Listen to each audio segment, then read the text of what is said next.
Hey everyone, welcome back. Finally got around to recording my second podcast, so welcome to episode 2. I am Lindsay, also known as Alltheyarn on Instagram and Alltheyarn Dash on Ravelry. It's a podcast about mostly knitting, some weaving, kind of a lot of yarn. So I hope that you enjoy yourself. So sit back, relax, and craft while I jump into some of the things that I've been up to over the last month. So the last time I recorded, I had several whips, and I have since finished some of them.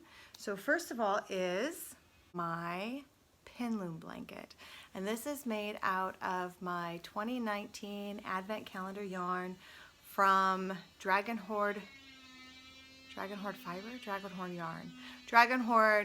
Yarn and Yarn Cafe Creations. They collabed into doing Harry Potter Advent Calendar. And this piece of gorgeousness is the end result. So I absolutely love it. I put a back on it. I have the binding on. Oh, did you see that? All right. Real life, true stories here. I know my first episode I said I'm better at sewing than I am crochet, and that's true. And so I'm about to show you what my blanket binding looks like, and then you're gonna realize maybe this girl shouldn't be crocheting or sewing. Oh, this is embarrassing, but hey, whatever, right? You know what, you guys, everybody should know that nobody's perfect. This is my blanket binding. See all that puckering? This is actually one of the better spots. We keep going. There's this very small part of me that wants to rip out all the seams of the blanket binding and try again and do better. And then there's this much larger part of me that says, you know what?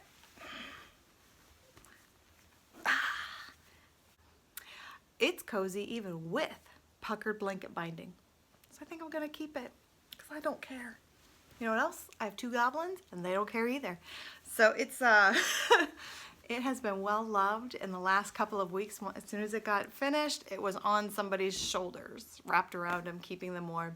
So I'll probably leave it. It's fine. It's very little that I'm a perfectionist on. And my sewing skills, as long as it stays together, we're gonna keep it. So actually I was really excited about that. I enjoy the weaving part, I enjoy the seaming. I don't mind putting on the back, but boy, that blanket binding, that's kind of rough. I know when I went to the Sodders Fiber Retreat back in February, there were many that also did quilting. So I'm thinking maybe I should reach out to one of them and see if we can do a swap. Like, if you'll sew my blanket binding on, I'll knit you something in return. I don't know. What's the equivalent of sewing blanket binding on? Is that like a scarf? Is that a sweater? Is that a hat and mittens? I don't know, but we'll see. It's good. It's fine. Another project that was on the needles last time I saw you guys was my Madewell cardigan by Locatelli. Look at this fabulousness. Oh, it's gorgeous. Yeah, there you go. It is that bright yellow. It's gorgeous. It's very cozy. This is Sweet Georgia yarns. Oh, with the bases. It's like silk merino. They're silk merino base, fingering weight. It's gorgeous. I was gonna run out of yarn. I was definitely gonna run out of yarn.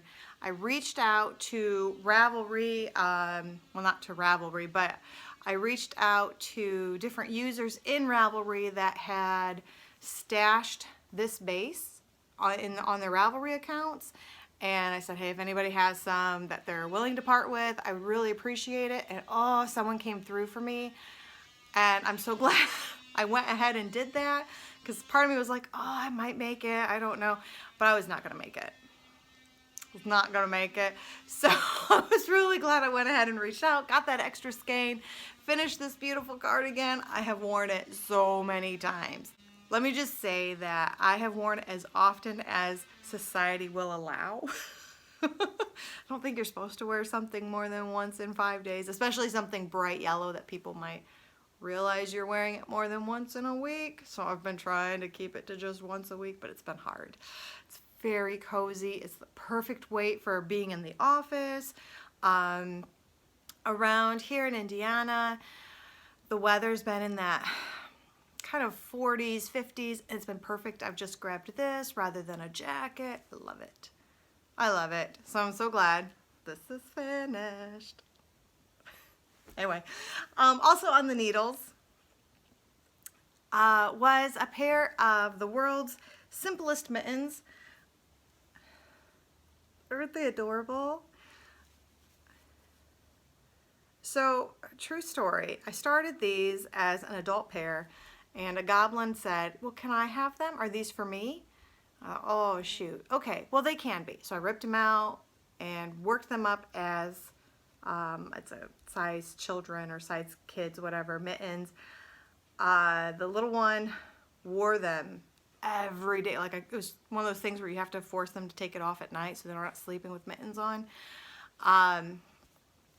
Wore them every day for about a week and then suddenly said, you know what? I don't like these anymore. Okay. That's fine. It is. Normally they're really good about anytime I make them. If they ask for something out of a particular yarn, they're really good about wearing them. So I think by next winter, because they will still fit next winter, I'm sure he'll be singing a different tune. I don't know. But they were still fun to make. I'm very excited about it. I was holding it double. I actually, this is TurtlePurl Yarns Poly Wanna. And TurtlePurl, actually I got some extra around here. TurtlePurl does two 50-gram skeins that are perfectly matched. And so what I do is I wind them up at the same time to, you see, hold the yarn double. And then I just have the one cake that I'm working with. I don't have to worry about yarn management. It's very easy. But I have about this much left, and I think I'm gonna make some fingerless mitts. Why not? All right, that's everything that I have finished since the last time we met. What is on my needles now? I'm very excited. Ready for this? We have another cardigan in process. Look at that back detail though. So sometimes I think, oh, that FO, you know, that cardigan looks so pretty, and I don't necessarily look at all of the details of the finished object. So I loved the Madewell cardigan. Didn't realize there were going to be so many inches of 1x1 ribbing. And so I had just finished that when I cast this on, and look at that. Lots and lots more of 1x1 ribbing. So I was very excited when I got to the point that it's just flat stockinette. And even though flat stockinette can be a little tedious in and of itself, because you're not just unlike a sweater where you're just constantly knitting forward, you gotta flip back and forth. It was still nice to be out of the 1x1 ribbing section. So that was kind of nice.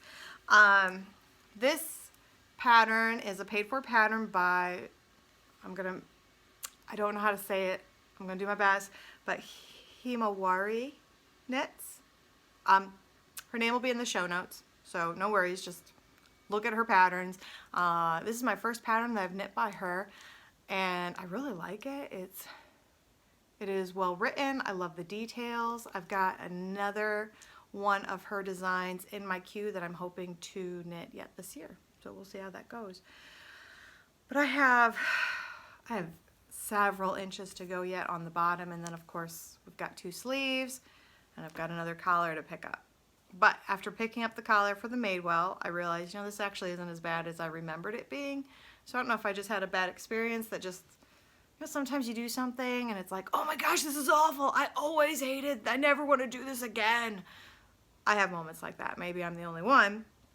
But I must have had a moment like that at whenever my last project was that involved picking up, that I thought I hated doing that. And it was so easy on the Madewell, so I'm not as scared now that I got to pick up a collar for this. So hopefully it'll go just as easy. We'll see. I have another cardigan that's in hibernation simply because I have to pick up a collar. And I'm thinking maybe it's time to get that whip out of hibernation, pick up the collar, and just, I don't know, finish it. It's a possibility. That particular whip I cast on December of 2017. So, you know, maybe I should be able to wear it by this coming fall. Who knows? Who knows? Other whips. It's a little teeny whip. It's just a little guy. So this is on such big needles. It grows fast, and I didn't want to be, sometimes I'll start with just small things or even flat needles for something this small, and then once it gets larger I'll go to the longer cord. But I was lazy. I knew it was gonna grow, and I thought, I'll just deal with this cord until the thing's bigger, and it makes more sense to be dealing with such a long cord. This is the beginning of my Tulips shawl by Andre Bodie. I'm terrible with names. Oh my goodness. I am. I try to be better, but I've never met this person, so we've not like had that, how do you say your name? Yeah. But her name's in the show notes. Link to the pattern will be in the show notes, so you guys can check it out there. It's a very cool shawl. I'm very excited. This is actually my second attempt. It's easy. I mean, look at that. It's easy, but it's not mindless. You kind of need to know where you are in the pattern, and I got lazy, I got sloppy, I got distracted. It's really what it is. So and at the time, so you have to do 2 of these, so I was doing 2 at a time. So not only did I have to, I think I was like this far into it, I didn't just rip out 1, I had to rip out 2, and I had to take a breather. But I'm back at it, got it back on the needles, only doing 1 at a time, making sure I actually count like you're supposed to. So it's going better this time, you know. I learned my lesson. But that is Madelinetosh Modern Fair Isle, and it'll be joined by several more colors that I don't have with me right now, but you'll see as we make progress. It'll be fun. Something else I just started picking up again, my pin loom squares. So I am making squares out of the remainder of the full skein of yarn that came with that 2019 advent calendar from Yarn Cafe Creations and Dragon Horde Yarns. So I didn't use the full skein to make the blanket, but I knew I wasn't going to have, from previous pin loom blankets, I knew I wasn't going to have enough to add any more squares, because you gotta, the maths have to be right, and I knew the math wouldn't be right. So finished the blanket, I had a bit left, so I've been looming it up. And that's what I've been doing with, this is actually my 3rd advent pin loom blanket, and so I have all the other ones that all the other leftover skeins have all been pulled into squares, and someday I'll do something with it. So I think, well, that's definitely all I have on the needles, right? That I'm actively working on the needles right now is the cardigan and the tulip shawl. I do have that Katniss poncho, but I have not looked at it. I know I need to rip back. I don't want to rip back.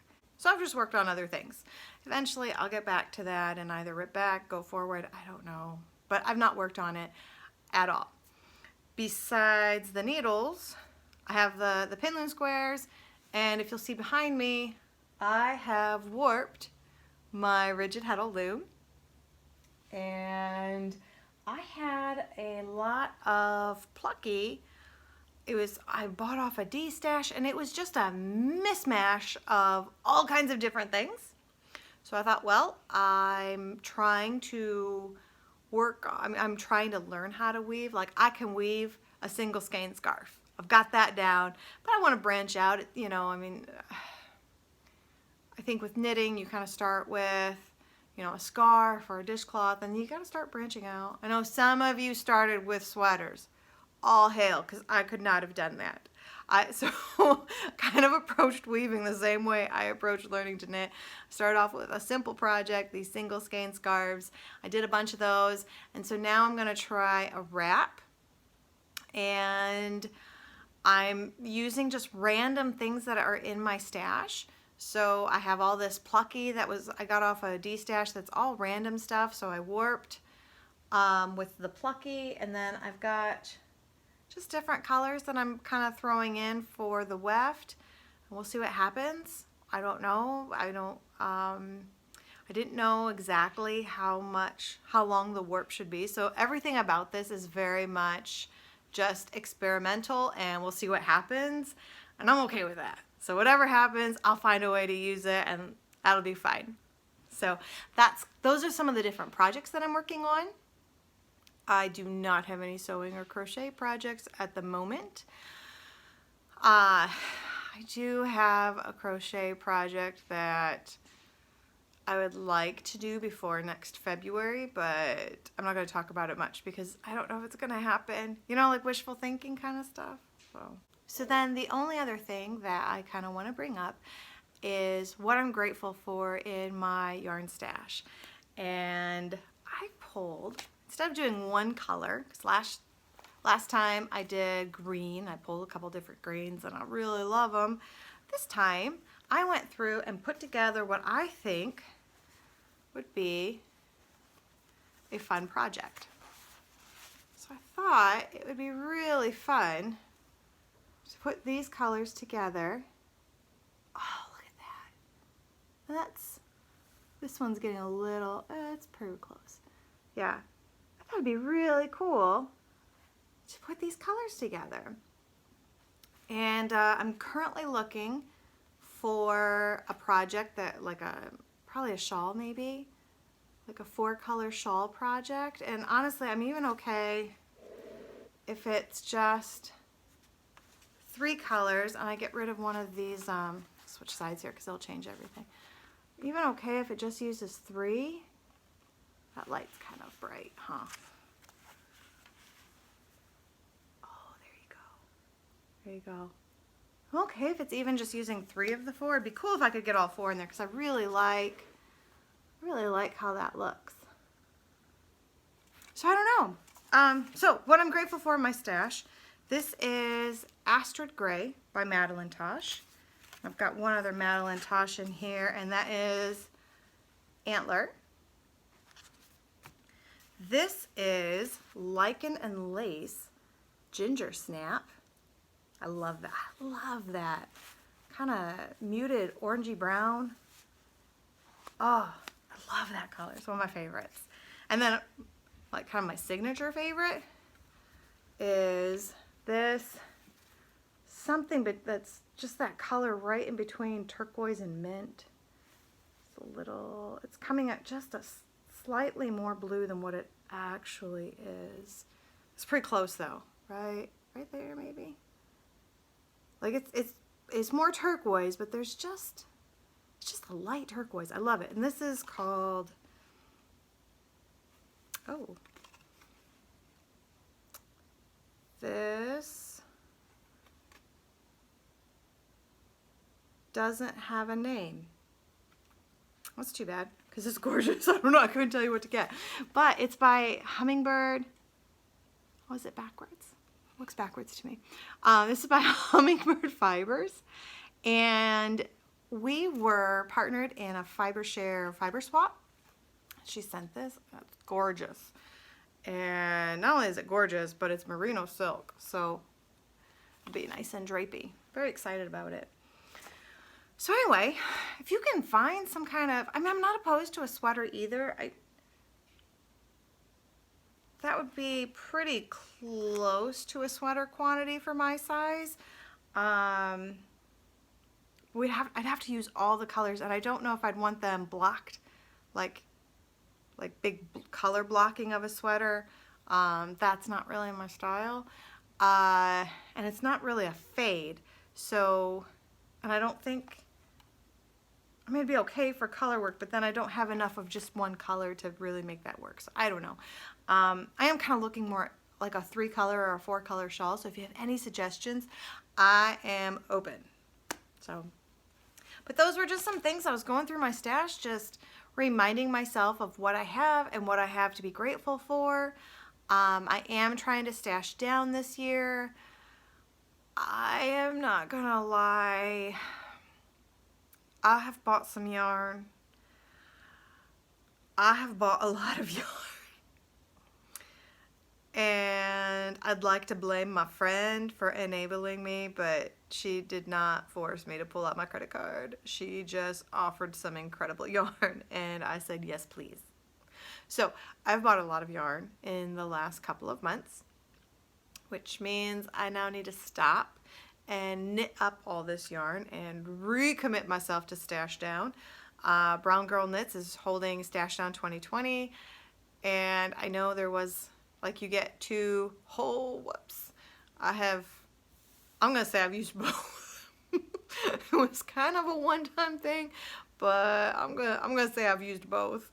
And I am down to, I would like to not buy anything except an advent calendar, because I actually was planning on buying an advent calendar this year. That was the one thing that I planned on purchasing, and I would like to stick to.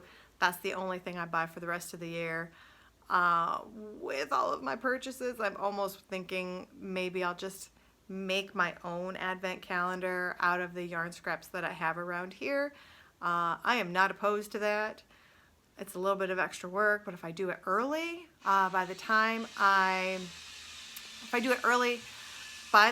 December 1st rolls around this year, I'll have completely forgotten what I had put into my advent calendar.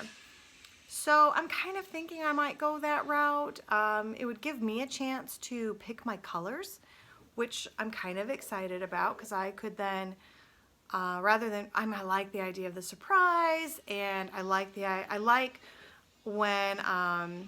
challenge of, you know, someone gave me these colors and now I've got to figure out the best way to make this work. On the other hand, if I create my own advent calendar, I can pick my colors. I know the colors will go together, and that piece would be a lot easier. I don't know. It's just some ideas that I'm kicking around to try to stash down more, be grateful for what I have, use what I have. So we'll see. But anyway, I'm very excited how this year is going so far. I have knocked out I've knocked out 2 projects from my Make 9 that I had challenged, my Make 9 2020 that I had challenged myself with. I have 3 more on the needles. I've knocked out 2 of my weaving projects that I had challenged myself with. If I can keep working on this wrap and get it done, I'll have gotten some major yardage out of my stash, which I'm super excited about. So yeah. So yeah, I mean, we're moving, we're cruising. So anyway, that is all I have.